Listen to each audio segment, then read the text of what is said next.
ففزع إلى ما كان عوده الأطباء من تسكين الحار بالقار وتحريك البارد بالحار، فلم يطفئ ببارد إلا ثور حرارة، ولا حرك بحار إلا هيج بروده.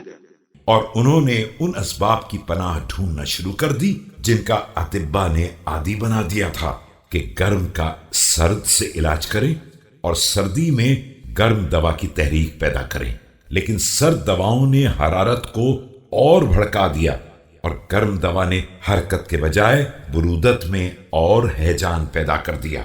ولا اعتدل بممازج لتلك الطبائع إلا أمد منها كل ذات داء حتى فتر معلله وذهل ممرضه وتعايا أهله بصفة دائه وخرسوا عن جواب السائلين عنه.